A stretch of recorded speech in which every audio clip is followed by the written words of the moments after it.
Number one అంటారు. అసలైన number one Guru Kashi university.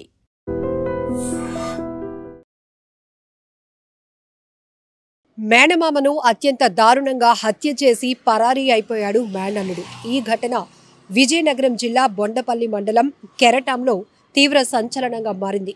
అయితే గుట్టు చప్పుడు కాకుండానే ఖననం చేసేసినటువంటి నిందితుడు ఇప్పుడు పోలీసులకు అసలు విషయం తెలియటంతో పరారీలో ఉన్నాడు. అయితే ఈ హత్య వెనుకాతల అనుమానాలకి కారణం అక్రమ సంబంధంగా తెలుస్తోంది. సొంత మేనత్తతో ఈ యువకుడు అక్రమ సంబంధాన్ని కొనసాగిస్తున్నాడు. ఇది మేనమామకి కూడా తెలిసిపోయింది. ఆ నోట ఈ నోట విని మేనమామ కూడా అనుమానపడ్డాడు.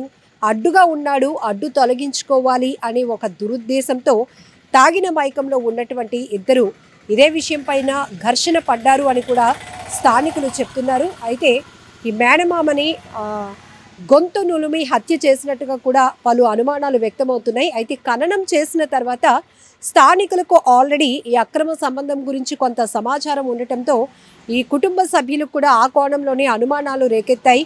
ఈ హత్య ఎలా జరిగింది, ఎందుకు ఈ హత్య చేశాడు, ఈ కారణాలపైన పోలీసులు వేగవంతమైన దర్యాప్తు చేయాలనే ఉద్దేశంతో 100 నెంబర్ ద్వారా పోలీసులకు కంప్లైంట్ ఇచ్చారు. ఇప్పుడు బొండపల్లి పోలీసులు ఈ కేసును ఛేదించే పనిలో పడ్డారు. ఎక్కడైతే మేనమామను హత్య చేసి ఖననం చేసినటువంటి ప్రాంతానికి పోలీసులు క్లూస్ టీమ్తో సహా చేరుకొని అక్కడ ఖననం చేసినటువంటి ఆ మృతదేహాన్ని మళ్ళీ బయటకు తీసి పోస్ట్ మార్టంకి తరలించారు. అయితే ప్రస్తుతానికి మేనమామను హత్య చేసినటువంటి అనుమానం అయితే వ్యక్తమవుతోంది పెద్ద ఎత్తున. ఈ కోణంలోనే మేనల్లుడు పరారీలో ఉన్నాడు. పోలీసులు ఆ వ్యక్తిని అదుపులోనికి తీసుకునే ప్రయత్నంలో భాగంగా టీమ్స్గా విడిపోయి అతని కోసం గాలింపు చర్యలు కొనసాగిస్తున్నారు. సో అతను దొరికిన తర్వాత ఈ హత్యకు కారణాలేంటి అనే కోణంలో కూడా పోలీసుల దర్యాప్తు కొనసాగబోతోంది. నిజాలు బయటకు రాబోతున్నాయి. అయితే స్థానికులు మాత్రం ఈ హత్య పైన అనుమానం వ్యక్తం చేసింది. ఖచ్చితంగా మేనమామని హత్య చేసింది మేనల్లుడే. దానికి ప్రధాన కారణం మేనత్తతో ఆ యువకుడు పెట్టుకున్నటువంటి అక్రమ సంబంధమే కారణం. దీనిపైన గత కొన్ని రోజులుగా కూడా గొడవలు జరుగుతున్నాయి. ఈ తాగిన మైకంలో ఇద్దరు ఘర్షణ కూడా పడ్డారు. ఈ క్రమంలోనే గొంతు నులిమి చంపేసినటువంటి పరిస్థితి ఉంది అంటూ కూడా అనుమానాలు రేకెత్తుతున్నాయి. ఈ నేపథ్యంలోనే 100 ద్వారా కంప్లైంట్ తీసుకున్నటువంటి బొండపల్లి పోలీసులు ఇప్పుడు ఈ కేసును తమదైన స్టైల్లో ఇన్వెస్టిగేషన్ చేసేందుకు పనిలో పడ్డారు. ఈ క్రమంలో ఒక్కటి మనం ఇక్కడ చూడొచ్చు, అక్రమ సంబంధాల వల్ల ఎన్ని హత్యలు జరుగుతున్నాయి. నేర ప్రవృత్తి చాలా విపరీతంగా పెరుగుతోంది. ఎక్కువ శాతం ఈ వివాహేతర సంబంధాలు, ఆస్తి తగాదాల వల్ల జరుగుతున్న హత్యలే ఎక్కువగా చూస్తున్నాం. అందులో కుటుంబ సభ్యుల్ని అంతమొందించడం అనేది చాలా బాధాకరమైన విషయం. గతంలో మనం చూసినప్పుడు అల్లరి మోకలో రౌడీ షీటర్లు ఇలా పేట్రేగిపోయి బరి తెగించి నడి రోడ్లపై హత్యలు చేసేవారు, సుపారీ హత్యలు జరిగేవి. కానీ ఇప్పుడు మాత్రం కుటుంబ సభ్యులే ఇలాంటి వివాహేతర సంబంధాలు కొనసాగిస్తూ అడ్డు తొలగించుకోవటానికి మనుషుల్ని హత్యలు చేస్తున్నటువంటి దారుణమైన ఘటనలు చూస్తున్నా వింటున్నా అసలు సమాజానికి ఏమవుతుంది, సొసైటీలో ఇలాంటి మానవ మృగాలు ఎలా పొంచి ఉన్నారు పసిగట్టడం కూడా చాలా కష్టం అనిపిస్తూ ఉంది. ఇక్కడ చూడొచ్చు అతనికి చాలా ఫ్యూచర్ ఉంది. దాంతోడు మేనమామ అన్న మేనత్త అన్న సొంత తల్లిదండ్రులతో సమానంగా భావించేటటువంటి పరిస్థితి.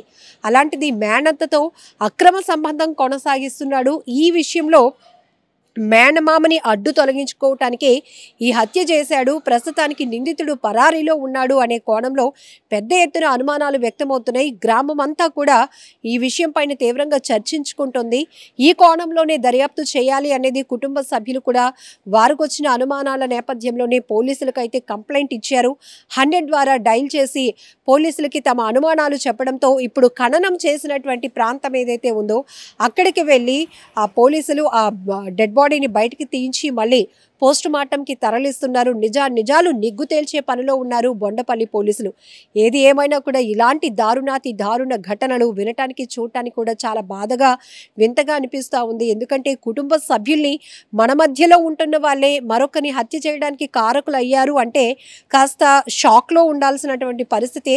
దాన్ని జీర్ణించుకోవడం కూడా చాలా కష్టమవుతోంది. కానీ ఇంత పథకం ప్రకారం ఆ హత్యలుకి తెగబడుతున్నారు అంటే మరి నేర ప్రవృత్తి కావచ్చు, లేకపోతే లేకపోతే వాళ్ళలో ఉన్నటువంటి ఆ నేర పూరితమైనటువంటి ఆలోచన దృక్పథం ధోరణి ఎలా ఉందో కూడా మనకి ఇక్కడ అర్థమవుతోంది. ఏది ఏమైనా చాలా బాధాకరమైన ఘటన అని చెప్పొచ్చు. చాలా దారుణమైన ఘటన. పూర్తి స్థాయిలో పోలీసుల దర్యాప్తులో ఈ కేసుకు సంబంధించి వాస్తవాలు బయటకు రావాల్సింది. నిజంగా ప్రస్తుతం ఉన్నటువంటి సమాజం దేనికి ప్రయారిటీ ఇస్తుంది? ఆర్థిక సంబంధాల చుట్టూ మాత్రమే తిరుగుతోంది. మళ్ళీ ఎన్నికలంగానే చాలా విరక్తి కలుగుతాను. మంచి అనిపిస్తుంది కదా, లేడీస్ కూడా ఛాలెంజింగ్ జాబ్స్ చేసినప్పుడు చాలా బాగుంటది. ట్రాఫిక్ అసిస్టెంట్స్ గా నియమించిన ట్రాన్స్జెండర్స్ అందరితో సాల్యూట్ చేయించుకుంటున్నారు. ఫుడ్ డెలివరీ ఇవ్వటానికి వెళ్ళినటువంటి డెలివరీ బాయ్ అనిల్ పై కళ్ళ ముందు